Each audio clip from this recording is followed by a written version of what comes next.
This channel does not promote any violent, harmful, or illegal activities. All content provided by this channel is meant for an educational purpose only.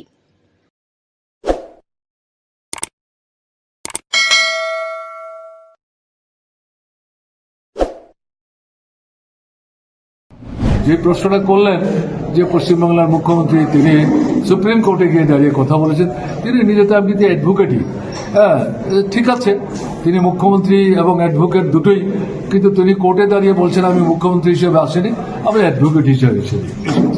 প্রচারে মুখ্যমন্ত্রীর কথাই সেখানে এসছে, ভালোই তো, তিনি গেছেন, মূল সমস্যাগুলো 6-7টা পয়েন্টে তিনি তুলে ধরেছেন।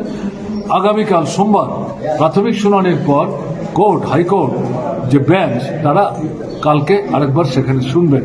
আমরা দেখি, অপেক্ষা করে দেখি। যদিও শ্রীমতী ব্যানার্জি দেরি করে ফেলেছেন, আরও আগে তার যাওয়া উচিত ছিল, কিন্তু দেরি হলেও প্রতিবাদটা যেটা করার চেষ্টা করেছেন, কোর্টে যেভাবে গেছেন, সেটাকে আমি খাটো করে দেখতে চাইছি না। আমি তো বলবো এটা এটা কার্যকরী উদ্যোগ নিয়েছেন, দেখা যাক ভবিষ্যতে কী দাঁড়ায়। নমস্কার, বিশ্ব বাংলা সংবাদ প্লাসে আপনাদেরকে স্বাগত। আমি অভিজিৎ। ত্রিপুরার প্রাক্তন মুখ্যমন্ত্রী, বাম মুখ্যমন্ত্রী মানিক সরকার, তিনি স্পষ্ট ভাষায় অসংখ্য ক্যামেরার সামনে বলেছেন, বাংলার মুখ্যমন্ত্রী এসআইআর নিয়ে যে লড়াইটা লড়ছেন সেটা সাধুবাদ জানানোর মতো, এবং তিনি নিজে লড়াই করেছেন আদালতে গিয়ে, এটাও তারিফযোগ্য। যদিও মানিক সরকার এটা বলতে ভোলেননি যে এটা অনেক আগেই যেতে হতো মুখ্যমন্ত্রীতে, অর্থাৎ কোর্টের দরজায় অনেক আগেই যেতে হতো মুখ্যমন্ত্রীকে, তিনি একটু দেরি করে ফেলেছেন।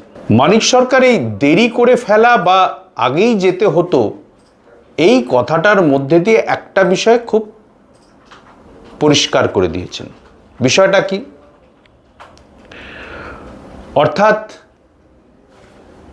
কমিশনের বিরুদ্ধে তৃণমূল কংগ্রেস যে অন্যায়, অবিচার, স্বৈরতান্ত্রিক আচরণের কথা বারবার তুলেছে, সেটা যে শুধু রাজনৈতিক নয়, তার মধ্যে 100% বাস্তবতা রয়েছে, সেটা বুঝিয়ে দিয়েছেন মানিক সরকার। শুধু তাই নয়, আর একটা বিষয় তিনি পরিষ্কার করেছেন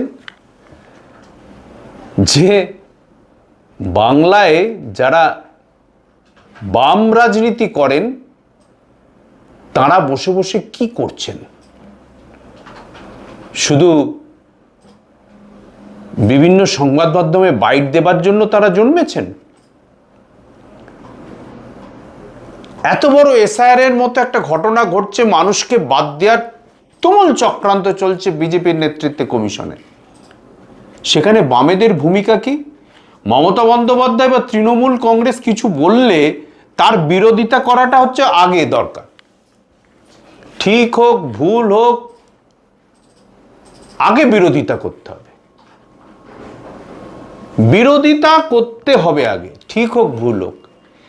এই যে বিরোধিতার রাজনীতি করতে করতে বিরোধীরা হচ্ছে মহাশূন্যে পৌঁছে যাচ্ছে, এই বোধবুদ্ধিটাও হচ্ছে বিরোধিতা করতে গিয়ে হচ্ছে বামেরা হারিয়ে ফেলেছে, যেটা ত্রিপুরায় ক্ষমতা হারানোর 7-8 বছর পরেও মানিক সরকার কিন্তু মাটিতে পা রেখে তা স্পষ্ট করে দিয়েছেন। মানিক সরকার আর একটা বিষয় স্পষ্ট করেছেন যে বামেরা আসলে দিকভ্রান্ত পথিকের মতো, মরীচিকা দেখলে যেরকম হচ্ছে তৃষ্ণার্ত মানুষ ছুটে যায়, ওখানে বোধহয় জল আছে, জল আছে, জল আছে, সিপিএমও ঠিক তাই অবস্থা। কোথা থেকে কত একটু ফায়দা পাওয়া যায়, একটু ফায়দা, একটু সুযোগ, একটু হচ্ছে লাভ পাওয়া যায়, আর এই তত্ত্বে বিশ্বাস করে বলেই দলের রাজ্য সম্পাদক মোহাম্মদ সেলিম হুমায়ুন কবিরের মতো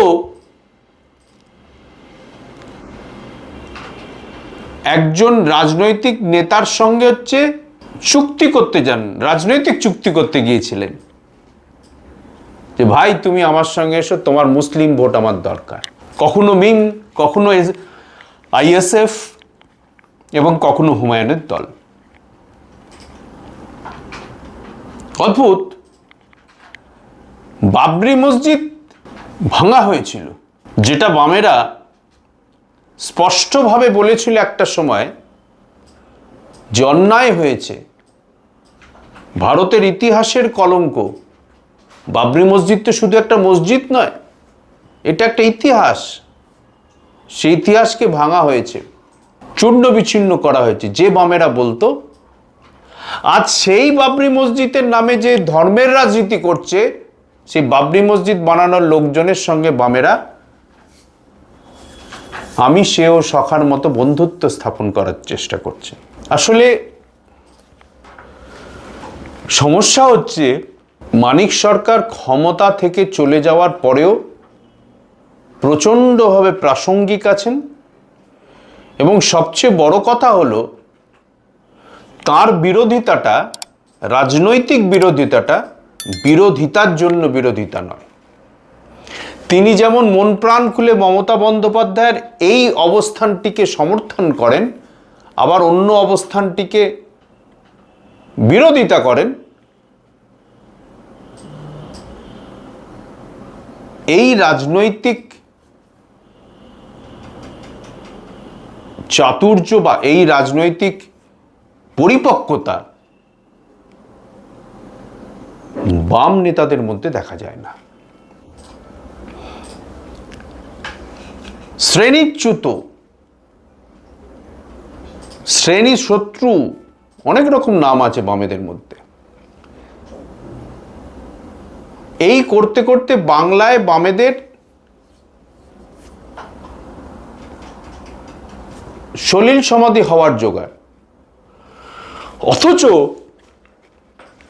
20 বছরের বেশি মুখ্যমন্ত্রী থাকার পরেও মানিক সরকার এমন একটা মানুষ যিনি শুধু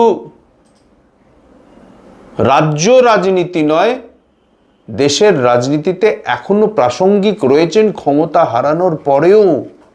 বামেদের উচিত এই মানিক সরকারের কাছে, বাংলার সিপিএমের উচিত এই মানিক সরকারের কাছে পলিটিক্যাল ক্লাস করা উচিত বাংলার বামেদের মানিক সরকারের কাছে। বিরোধিতা, রাজনৈতিক বিরোধিতা মানে যে শুধুই বিরোধিতা নয়,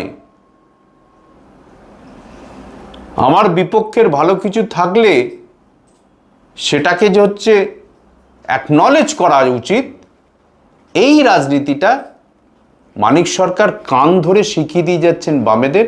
গ্রহণ করার লোক নেই। যারা গ্রহণ করতে পারে না, যারা গ্রহণ করার ক্ষমতা নেই, তাদের ভবিষ্যৎ কি হয় তা ইতিহাসই জানে। সেই ইতিহাস বলে দিচ্ছে যে বঙ্গ সিপিএমের শেষটা বড্ড কাছে দেখা যাচ্ছে।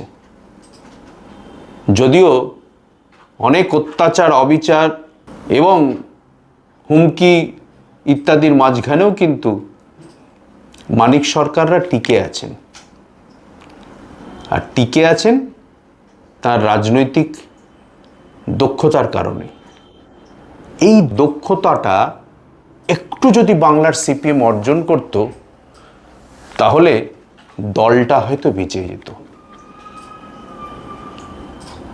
আগামী নির্বাচনে বামেদের কি হয় আপনারা দেখতে থাকুন। শিয়রে নির্বাচন, রোজ আসবো, বারবার আসবো, নানা বিষয় নিয়ে আপনাদের কাছে আসবো। ভালো থাকবেন। বিশ্ব বাংলা সংবাদ প্লাস দেখতে থাকুন। This channel does not promote any violent, harmful, or illegal activities. All content provided by this channel is meant for an educational purpose only.